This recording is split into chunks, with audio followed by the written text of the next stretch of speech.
ചെണ്ടുമല്ലി കൃഷിയെക്കുറിച്ച് ചില കാര്യങ്ങൾ നിങ്ങളോട് പകർത്താൻ വേണ്ടിയാണ് ഞാൻ ഇവിടെ വന്നിരിക്കുന്നത്. പ്രധാനമായും ഓണത്തിൻ്റെ 60 ദിവസം മുമ്പ് വേണം നമുക്ക് ചെണ്ടുമല്ലി കൃഷി ചെയ്യാൻ. പ്രധാനമായും ഹൈബ്രിഡ് തൈകൾ നട്ടെങ്കിൽ മാത്രമേ നമുക്ക് നല്ല വരുമാനം കിട്ടുകയുള്ളൂ. അതിൽ 3 കളറാണ്. ഒന്ന് വെള്ള, ഓറഞ്ച്, അതേപോലെ തന്നെ നമുക്ക് മഞ്ഞ. ഇതിൽ ഏറ്റവും വില കൂടിയത് തൈക്ക് ഏറ്റവും വില കൂടിയത് വെള്ളയാണ്. ഇതിന് 4 രൂപ ശരാശരി ഒരു തൈക്ക് വില വരും. തൈ നട്ട് 10 ദിവസം കഴിഞ്ഞതിന് ശേഷം അതിൻ്റെ ഒരു 4-5 ഇല മുകളിൽ കട്ട് ചെയ്ത് കൊടുക്കണം. അതിനെ പ്രൂണിങ് എന്ന് പറയുന്നു. കട്ട് ചെയ്തതിന് ശേഷം സാഫി എന്ന മരുന്ന് തളിക്കണം. എന്നെങ്കിൽ മാത്രമേ ധാരാളം ശാഖകൾ വരികയുള്ളൂ. ശാഖകൾ വന്നെങ്കിൽ മാത്രമേ ധാരാളം പൂവുകൾ ഉണ്ടാകുകയുള്ളൂ. കട്ട് ചെയ്യാതെ നിർത്തിക്കഴിഞ്ഞാൽ പെട്ടെന്ന് റോക്കറ്റ് പോലെ മുകളിലേക്ക് പോവുകയും അത് പൂവുകൾ കുറയുകയും ചെയ്യും. തൽഫലമായി അത് കാറ്റത്ത് മറിഞ്ഞു വീഴാനും സാധ്യതയുണ്ട്. ചെണ്ടുമല്ലി കൃഷി നമുക്ക് വളരെയധികം ആദായകരമാണ്. നല്ല നമുക്ക് മനസ്സിന് കുളിർമ തരുന്ന ഒരു കൃഷി കൂടിയാണ് ചെണ്ടുമല്ലി കൃഷി. പ്രധാനമായും അത് തലപ്പ് കട്ട് ചെയ്തതിന് 10 ദിവസം നട്ട് 10 ദിവസം കഴിഞ്ഞതിന് ശേഷം കട്ട് ചെയ്തിട്ട് അതിൻ്റെ തലപ്പ് ഇതുപോലെയുള്ള പ്രോ ഡ്രൈയിൽ മണ്ണ് നിറക്കുക. മണ്ണ് നിറച്ചതിന് ശേഷം ആ തലപ്പ് അഗ്രഭാഗം ഇതുപോലെയുള്ള ഓരോ കുഴിയിൽ നമുക്ക് നട്ട് കഴിഞ്ഞാൽ ഒരു ആഴ്ച കൊണ്ട് ശക്തമായ തൈകളാക്കി മാറ്റാം എന്നതാണ് ഇതിൻ്റെ പ്രത്യേകത. മാതൃ ചെടിയുടെ എല്ലാ ഗുണങ്ങളും ഇത് തരുന്നതാണ്. ഇതിൻ്റെ തലപ്പാണ്. ഈ തലപ്പ് വീണ്ടും ഒരു ചെടിയാക്കി മാറ്റിയതാണ് ഞാൻ. ശക്തമായ വേരുകൾ വന്ന ഒരു രംഗമാണ് ഈ കാണുന്നത്. നമുക്ക് മാർക്കറ്റിൽ ഇതിൻ്റെ തൈയിന് ശരാശരി 4 രൂപയുണ്ട്. ആ തൈ നമുക്ക് വീണ്ടും സൗജന്യമായി നമുക്ക് തൈകൾ ഉണ്ടാക്കാം എന്നത് ഒരു ഉത്തമ ഉദാഹരണമാണ് ഈ കാണുന്നത്. ഇതുപോലെ പ്രോഡക്റ്റിൽ നമുക്ക് ഇതിൻ്റെ തലപ്പ് നട്ട് അതിൻ്റെ വേരുകൾ ശക്തമായി വന്നതിന് ശേഷം ഒരാഴ്ച കഴിഞ്ഞ് വീണ്ടും നമുക്ക് കൃഷിയിടത്തിലേക്ക് മാറ്റി കുഴിച്ചിടാം. അല്ലെങ്കിൽ നമുക്ക് ഒരു ഗ്രോ ബാഗിലോ മറ്റോ ചെടിച്ചട്ടിയിലോ നട്ട് നമുക്ക് വീണ്ടും ഒരു ചെണ്ടുമല്ലി തോട്ടം ഉണ്ടാക്കാം ആണ് ഇതിൻ്റെ പ്രത്യേകത.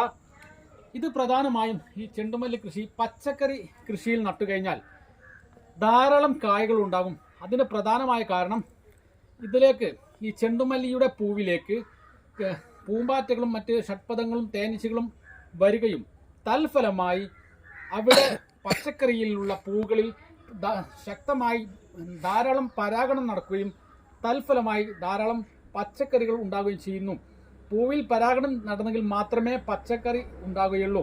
ആൺപൂവിലും പെൺപൂവിലും ഒരേ സമയം നമ്മുടെ ഇതിലേക്ക് വരുന്ന ചെണ്ടുമല്ലി തോട്ടത്തിൽ ഈ പച്ചക്കറിയുടെ ഇടയിൽ ചെണ്ടുമല്ലി കൃഷി ചെയ്തു കഴിഞ്ഞാൽ അതിലേക്ക് വരുന്ന ഷഡ്പദങ്ങൾ ധാരാളം പരാഗണം ചെയ്യുന്നതാണ്.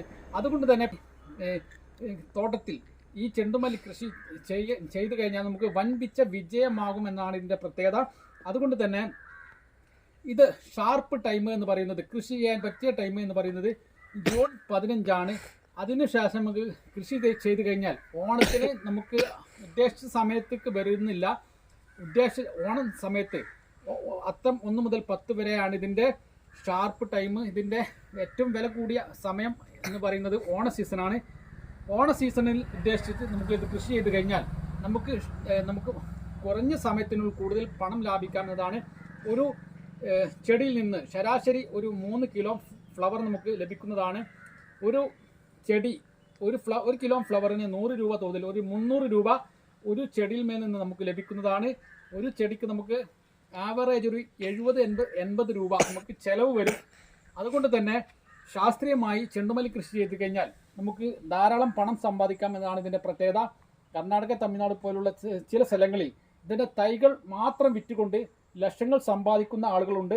അതുകൊണ്ട് തന്നെ ഈ ഒരു കൃഷി കേരളം എന്ന് പറയുന്നത്, ഈ കേരളത്തിൻ്റെ ഉത്സവം ഓണം എന്ന് പറയുന്നത് ഏറ്റവും വലിയ ഉത്സവമാണ്. ഈ ഉത്സവം കേരളീയർക്ക് പുഷ്പങ്ങൾ ഇല്ലാതെ ഇത് ആഘോഷിക്കാൻ കഴിയുകയില്ല. അതുകൊണ്ട് തന്നെ പുഷ്പങ്ങൾ നമുക്ക് ഈ ചെണ്ടുമല്ലി കൃഷി ചെയ്ത് കഴിഞ്ഞാൽ നമുക്ക് ആ ഷാർപ്പ് ടൈമിന് നമുക്ക് ഫ്ലവർ ആയിക്കഴിഞ്ഞാൽ നമുക്ക് ധാരാളം പണം സമ്പാദിക്കാമെന്നാണ് ഇതിൻ്റെ പ്രത്യേകത. അതുകൊണ്ട് തന്നെ സൗജന്യമായി തന്നെ നമുക്ക് ചെണ്ടുമല്ലി കൃഷിയിൽ നിന്നും വീണ്ടും ചെണ്ടുമല്ലിയുടെ തൈ ഉണ്ടാക്കാമെന്നതാണ് ഇതിൻ്റെ ഒരു മനോഹരമായ കാഴ്ച. അതുകൊണ്ട് തന്നെ നിങ്ങൾക്ക് ഈ ഒരു മെത്തേഡ് പരീക്ഷിക്കാവുന്നതാണ്. ചെണ്ടുമല്ലി കൃഷി ചെയ്ത് 10 ദിവസം കഴിഞ്ഞ് അതിൻ്റെ തലപ്പ് കട്ട് ചെയ്യുക. എന്നിട്ട് ഇതുപോലെയുള്ള പ്രോഡറയിൽ മണ്ണ് നിറച്ച് ആ വെറുതെ കുത്തി വെച്ച് കഴിഞ്ഞാൽ നിങ്ങൾക്ക് വീണ്ടും തൈ ഉണ്ടാക്കാമെന്നതാണ് ഈ വീഡിയോയിലൂടെ നിങ്ങളുമായി പങ്കുവെക്കാൻ പോകുന്നത്. അതുകൊണ്ട് എൻ്റെ വീഡിയോ നിങ്ങൾക്ക് ഇഷ്ടപ്പെട്ടെന്ന് കരുതുന്നു. Okay, by.